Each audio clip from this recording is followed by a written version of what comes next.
This is Yiŋiya Mark Guyula. He was a politician in the Northern Territory's Mulka division from 2016.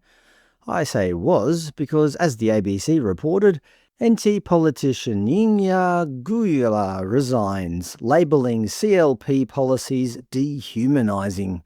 He clearly isn't a fan of the Northern Territory's leadership, the country Liberal Party led by Lia Finocchiaro, who he argues are doing active damage to Aboriginal communities. Specifically, he stated, since their election, the CLP have introduced too many laws that are dehumanising, oppressing and destroying our communities and our people. And naturally, he dropped the G word into the mix. They have significantly failed Aboriginal people, and their ongoing actions are contributing to the breakdown of our culture and people in what is now becoming a slow genocide. Right, because clearly the CLP are actively engaging in the systematic, state-sponsored mass murder of Aboriginal people, and apparently the media just nod along, like the National Indigenous Times, who led their headline with, "Becoming a slow genocide." Mind you, Aboriginal people make up over 30% of the Northern Territory's population, the highest proportion in the country. If this is an attempt at genocide, it's an extraordinarily incompetent one. Here's the former member for Mulka, Mr. Guyula, at a protest a couple of years ago, holding a sign that says, "Jails don't work." Well, I think that depends entirely on how success is measured. If the goal is to punish criminals by taking away their freedom, actively stopping them from committing crimes against the public during their sentence, well, I think it works a treat. If success is defined as long-term rehabilitation and reducing repeat offences, then sure, jails don't achieve that very well. That said, what's the alternative? Should we just stop jailing criminals altogether?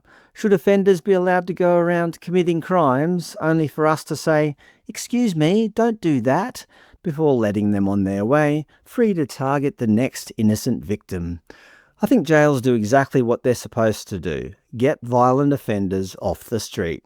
Now, despite his exit, the praise has been pouring in, with everyone framing Mr. Guyula as a tireless hero for Indigenous Australians. Federal Independent Senator Lydia Thorpe declared, "For the past 10 years, he has worked his heart out to bring truth-telling and accountability to the NT Parliament. I understand why he would make this decision." Federal Minister Mullandiri McCarthy called him a man of great strength and leadership who will continue to fight for homelands, for justice and against racism. And almost every media interviewed followed the exact same script.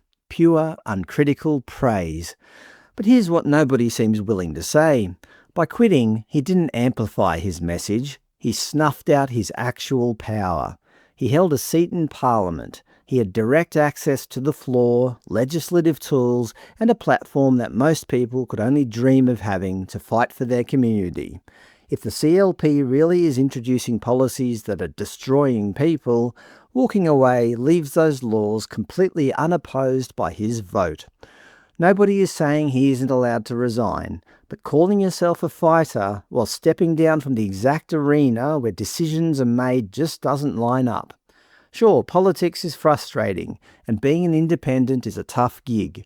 But leaving Parliament so you can keep fighting is like quitting the football team just so you can yell as a noisy spectator from the sidelines.